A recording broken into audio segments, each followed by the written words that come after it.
Today, we're burning it all down and learning about the Scouring of the Shire, something Peter Jackson felt we didn't need in the movies. And honestly, maybe he's right. Let's talk about it.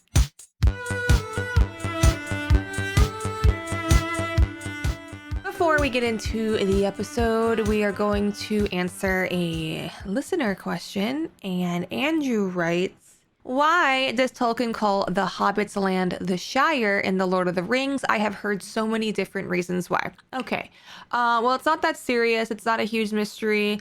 There's no deeper meaning. I think a common theme with Tolkien is people really love to read into his work and look for hidden meaning and allegory. And Tolkien has expressed many times that he was not into that. So, the name of the Shire in The Lord of the Rings is one of the most misunderstood names in Tolkien's lexicon. Oh, Behemoth, so glad you are here to join us. My man's was sleeping all morning, but the minute I hit record, he knows it's time to get to work, right, B? Yeah, buddy. All right. Many readers have suggested that Tolkien was using Shire to denote some sort of special relationship to England. They believe that Tolkien was hinting that the Shire was supposed to be identified with modern England. And honestly, I can see why they would think that. I would think this too, and honestly, I would prefer to think this. I like the idea that the Shire could have been what became England in like the 8th age, right? There is some truth to this in a sense, but only a little bit. That is, the Shire is not intended to be geographically or politically associated with England in a literal sense. Rather, it is presented to the reader in terms that would have been familiar to someone who was native to England. While this intention might seem like the clenching proof one needs to show that the Shire must be England, Tolkien ruled out that possibility in the notes he prepared for translators of The Lord of the Rings. So here's a quote from Nomenclature of The Lord of the Rings, where Tolkien writes, "It is desirable that the translator should read Appendix F in Volume 3 of The Lord of the Rings and follow the theory there set out. In the original text, English represents the common speech of the supposed period. Names that are given in modern English therefore represent names in the common speech, often but not always being translations of older names in other languages, especially Sindarin. The language of translation now replaces English as the equivalent of the common speech. The names in English form should therefore be translated into the other language according to their meaning as closely as possible." Okay, all that to say, in other words, translators were instructed to make the geography of The Lord of the Rings familiar to readers in other languages. Does that make sense? So that is kind of why the Shire is the Shire. And if you listen to the very first episode of this podcast, I do go into Tolkien's history, and his childhood, and the Shire was indeed, or at least Bag End, but I think the Shire as a whole was indeed inspired by a place that he would visit in England as a kid. I believe that it was owned by his aunt, if I am thinking of it correctly. I could be wrong, but it was based on a real place that he would visit and was very fond of as a child. So it is inspired by England, but is not meant to be where England would be later on in Middle Earth's history, if that makes sense. I feel like that was really confusing and I didn't even give you a direct answer, but that's showbiz, baby. Okay, so on to the episode. So in short, the Scouring of the Shire was an event that took place in the Shire at the end of the War of the Ring, at the very end, and was the only time the Shire was attacked during the Great Years. This is probably surprising to a lot of people who have not read the books, since the Lord of the Rings Media depicts the Shire as mostly wholesome, pure, untouched by the events of Middle-earth, tucked away in what feels like a secret sanctuary, which is a great way to think about the Shire, and for all intents and purposes, is true. The decision to remove the scouring of the Shire is an interesting one, and I mean remove as in it wasn't in the films, obviously. We can assume it was time constraints, right? As adaptations always have to rework and cut material. There's just no way around that. Yes, we didn't get Tom Bombadil in the movie adaptations, and I'm so sorry to say this, but that makes sense. But the scouring of the Shire being censored feels more like a disservice. So we view the Shire as a mini utopia, so it could only serve the plot to punctuate the severity of the War of the Ring by showing that not even the Shire is safe. On the other side of that coin, pureness runs through Lord of the Rings, and honestly, maybe it was better to end things on a positive note, because if Frodo and Sam deserved anything, it was to be able to go the fuck home. Home the way they had left it, right? This also serves viewers of the film who want that more than anything. We want a happy ending for our boys. But let's talk about the alternative, what really happened. Let's talk about what the scouring of the Shire was, and while I tell it to you, I want you to think of the movie ending this way, and I'd love to know your thoughts on that. So there is a nod to this in the Lord of the Rings film trilogy as a brief flash forward when Frodo looks into the mirror of Galadriel and for the death of Saruman, which is transposed to Isengard. So there is kind of a nod to the scouring of what the future could be. When Frodo looks into the mirror of Galadriel, he kind of sees a flash of the Shire, on fire, and then the death of Saruman. This will make more sense as I kind of explain what the scouring was in the books, but just know that there was a nod to it in the films. If you go back and watch the films, you'll be like, oh shit. So while Frodo Baggins and company were away, Lotho Sackville Baggins began a massive land grab with the money he had made from pipeweed sales to Saruman at Isengard. Oh yes, that is real. This is not a funny bit I'm writing in. This shit writes itself. Lotho was also called Pimple due to his poor complexion and came from a family that desired peg end for themselves. Nasty little hobbitses for real. Not all hobbitses are like Frodo and Sam, which is kind of hard to believe. Now, having some power, Lotho, now calling himself the Chief, okay dude, began to stretch forth his authority and sought to control the Shire for himself. With help from Dundalings and goblin men sent by Saruman, Lotho took over control of the Shire, imprisoning many, including many important folk. Lotho then began industrializing the once green Shire, causing fucked up amounts of damage. Not even the Shire is safe from an industrial revolution. Soon, Saruman arrived and took full control, and Lotho was deposed, imprisoned, and later killed by Wormtongue. The pace of destruction greatly increases afterwards, although you could have probably gleaned that yourselves, right? Before we move on from Lotho, I want you guys to know that if you ever play Lord of the Rings online, you will notice Lotho immediately as the Hobbit with absolutely the worst bowl cut you've ever seen. Now, before returning to the Shire, Frodo Baggins and his companions stayed overnight at the Prancing Pony in Bree, where they caught up on the last year's local events with the proprietor, Barleyman Butterbur. Blah, blah, blah. They're at the Prancing Pony. They're kind of catching up on what has gone down in town while they were, saving the world. No big deal.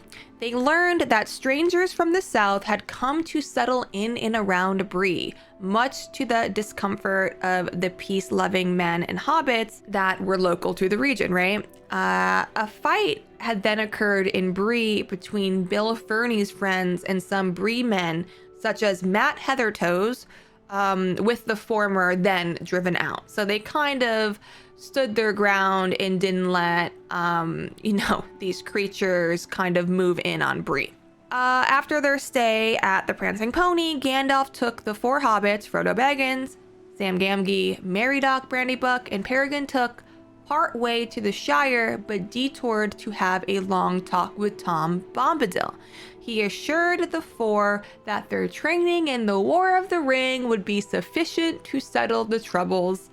Let's hope that's true. Very bold of Gandalf to just be like, hey, you guys have been through literal hell and back. Sounds like there's some shit going down at home.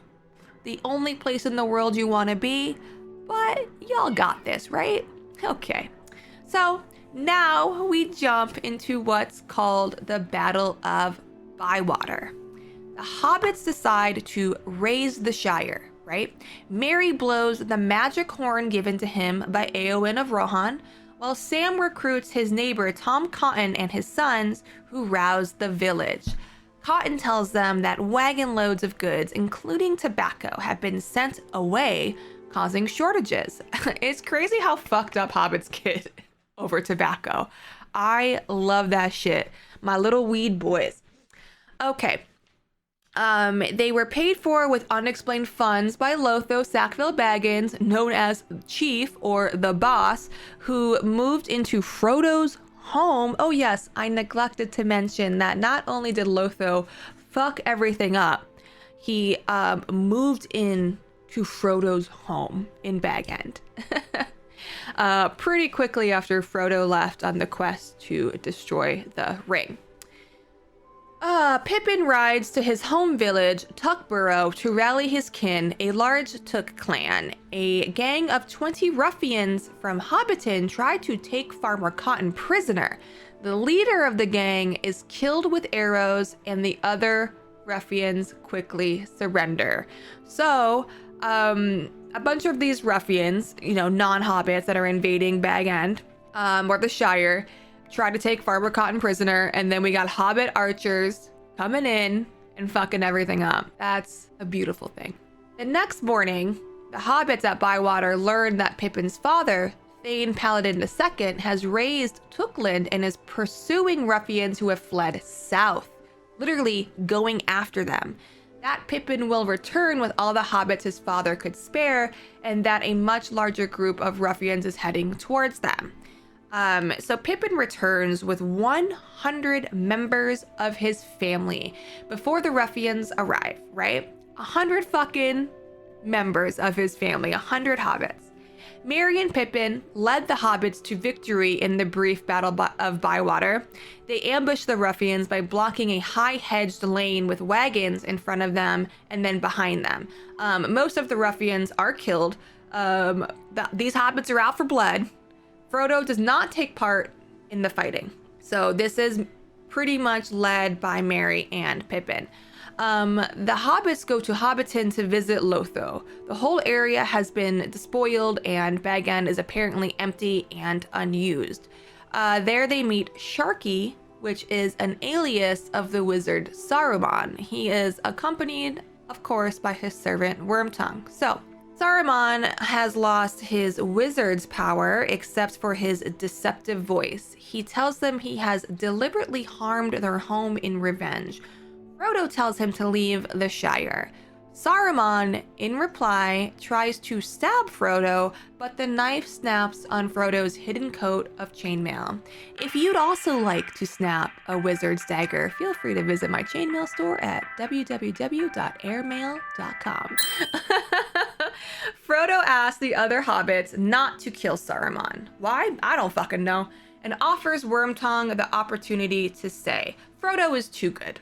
He is too pure, he is too good. I can't with him sometimes. Saruman reveals that Wormtongue killed Lotho, provoking Wormtongue to cut Saruman's throat. Wormtongue is shot dead by hobbit archers, which, I'm so sorry, is so dope.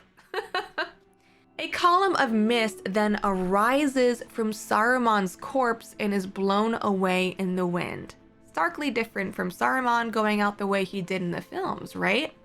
So let's throw some much-deserved credit to Merry and Pippin, largely used as comic relief and portrayed as bumbling idiot hanger-ons in the films. They really were cunning when it came down to brass tacks. They essentially wrapped up officially the War of the Ring. After the Scouring, the cleaning up certainly needed a lot of work, but it took less time than Sam had feared, Sam said. The cleanup is described in the first pages of the final chapter, The Grey Havens. The new buildings put up during Sharky's rule are torn down, and their materials reused to repair many of the old hobbit holes. Sam goes around the Shire planting saplings to replace lost trees, giving each one a grain of the dust from Galadriel's garden. The single nut he plants in the party field is successful, so all of his work kind of like re-gardening the Shire is successful, and quote-unquote spring surpassed his wildest hopes, and altogether 1,420 in the Shire was a marvelous year. So he managed to replenish the Shire with 1,420 new saplings. A Malorn sapling like those of Lothlorien replaces the party tree. Many children are born with a rich golden hair, a la Galadriel, and young hobbits very nearly bathed in strawberries and cream. So it is very clear that with the work of Sam and Frodo and Merry and Pippin to kind of get the Shire back on its feet, it is better than ever. And that is the happiest ending, right? So despite Tolkien's much publicized dislike of allegory, which I mentioned earlier in this episode, this chapter can be viewed as the most directly allegorical component of the book. The transformation of the Shire from rural to industrial wasteland heavily parallels Tolkien's own views of the destruction of the English countryside by the steady creep of industrialization. This is something Tolkien hated and talked about quite a bit. In particular, the loss of the old mill in Bywater, only to be replaced by a much larger, grimier version, mimics an event from Tolkien's childhood. Tolkien himself commented that the symbolism lay in the feeling of loss he felt after returning from the First World War, to discover that many of his close friends had died, and the world he remembered from his youth had largely disappeared. Critics have considered the Scouring of the Shire the most important chapter in The Lord of the Rings.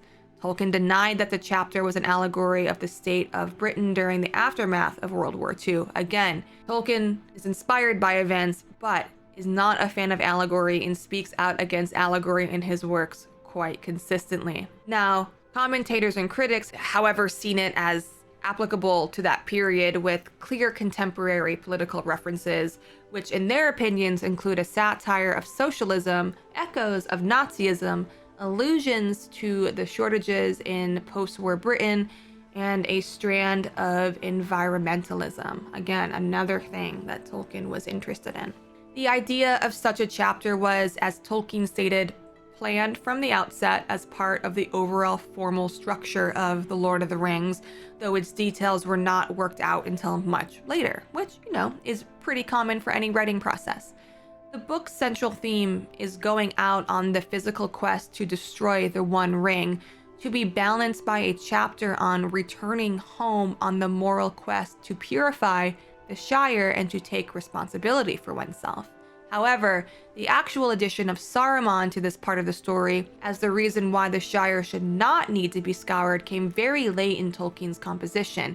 He considered other identities for the wicked Sharky before settling on Saruman. Tolkien critics have noted that the chapter has a distinctive novel-like quality, and I agree with this. There's comments that the chapter is fundamentally different from the rest of the book and states that it is the most novelistic episode in Tolkien's massive tale. He cites Janet Brennan Croft's description of it as the deceptively anticlimactic but all-important chapter. Many argue that it meets three aspects of Ian Watt's definition of the kind of novel read by the middle class, dominant among the reading public. Firstly, it shows multiple social classes interacting. Secondly, it is in a domestic context, the homely Shire. Thirdly, it favors the point of view of the emerging and aspiring middle classes. This chapter was kind of definitive for what the middle class was reading and engaged with at that time. Many conclude that the Scouring of the Shire is where Tolkien's dark romance bends the most towards the realistic novel of domestic reintegration and redemption.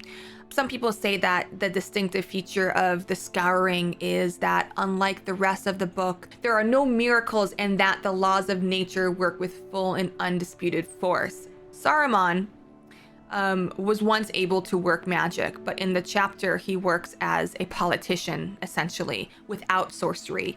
The chapter is realistic and not fantasy, except for the moment of Saruman's death, when we see that ethereal pillar of smoke leave his body, right? Michael Treshow and Mark Duckworth, writing in myth lore, note that the return to the Shire emphasizes the protagonist's growth in character, so that they can deal with life's challenges for themselves.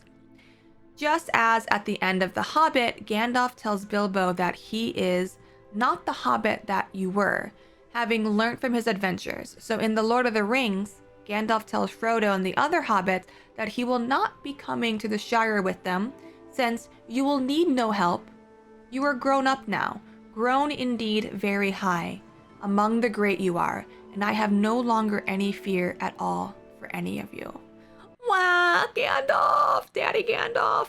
That is so sweet. So that is exactly verbatim what Gandalf says to them after they leave Bree and he sends them home to the Shire into an unknown battle. He just believes in them so very, very, very, very, very much. And I think that is quite beautiful for many reasons. And I think this is a perfect place to end this episode. So, as always, you know where to find us. You have myswordpodcast.com, has all links to socials and where you can support. I have been streaming on Twitch a bit, where we have Lord of the Rings discussions, as well as broader discussions about other fantasy series and authors while I make chainmail. So if you want to watch me make chainmail, if you want to learn how to make chainmail, I am here for you. Come by and contribute to the conversation. We honestly have a lot of fun. So find me on Twitch at twitch.tv/Krysti Pryde. Want me to cover something in particular? Tell me. Reach me through the contact form on my site or DM me on my socials. If you have any fun Tolkien related stories or questions, let me know. I'll read anything, and I mean literally anything. Thank you, love you, and as always, you have my sword.